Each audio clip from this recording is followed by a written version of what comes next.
मला शरद पवार म्हणतात माझ्या वाटेला गेलात तर मी सोडत नाही। आमदार सुनील शेळकेंना पवारांचा इशारा। सुनील शेळकेंचंही प्रत्युत्तर।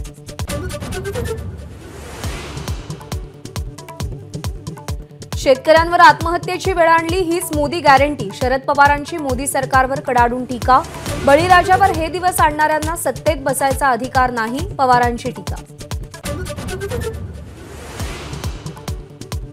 2047 साली भारत विकसित होईल, पण तोपर्यंत इथल्या गरीब शेतकऱ्यांनी वाट पाहायची का? त्यांना आज काय देणार सांगा? उद्धव ठाकरेंचा थेट मोदींवर घणाघात।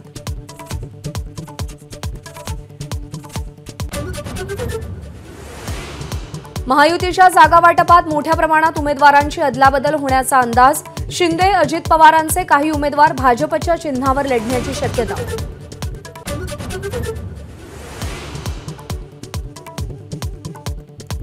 लोकसभेच्या जागा वाटपावरून शिवसेना आणि भाजपमध्ये वादाची ठिणगी। केसानं गळा कापू नका, विश्वासघात करू नका। राज्यातल्या भाजप नेत्यांना रामदास कदम यांचा इशारा।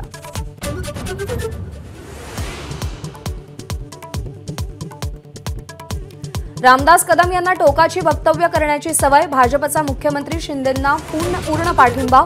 उपमुख्यमंत्री फडणवीसांची प्रतिक्रिया। तर महायुतीत केवळ 2 ते 3 जागांवरून किरकोळ मतभिन्नता, फडणवीसांचं विधान।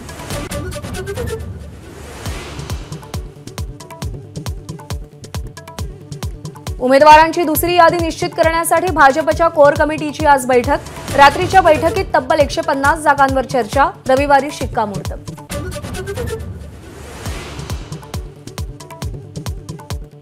शिवसेना आमदार अपात्रता प्रकरणी 8 एप्रिलला पुढची सुनावणी। अध्यक्षांपुढच्या सुनावणीतील मूळ कागदपत्र सुप्रीम कोर्टानं मागवली। राहुल गांधींच्या भारत जोडो न्याय यात्रेचा समारोप शिवाजी पार्कमध्ये होणार। सभेला राज्य सरकारची परवानगी। 17 मार्चला सभा।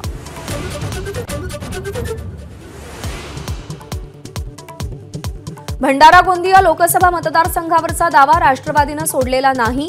युती धर्मानुसार निर्णय घ्या, प्रफुल्ल पटेलांचा महायुतीला इशारा। राज्यातल्या शेतकऱ्यांना दिवसा वीज पुरवठा करण्यासाठी महत्त्वपूर्ण पाऊल। 9000 मेगावॅटच्या कामाची वर्क ऑर्डर। 2025 पर्यंत 40% कृषी फीडर सौर ऊर्जेवर सामंजस्य करार।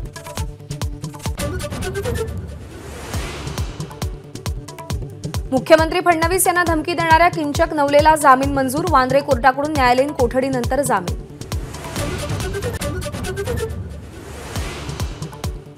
कोस्टल रोडची मुख्यमंत्र्यांकडून पाहणी। मुख्यमंत्र्यांनी कोस्टल रोडवरून प्रवास केला।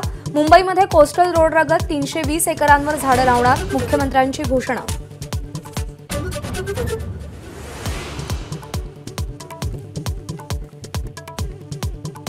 महाप्रसादातून विषबाधा प्रकरणाची एफडीएकडून गंभीर दखल। महाप्रसाद आयोजनासाठी एफडीएची नियमावली उल्लंघन केल्यास गंभीर कारवाई।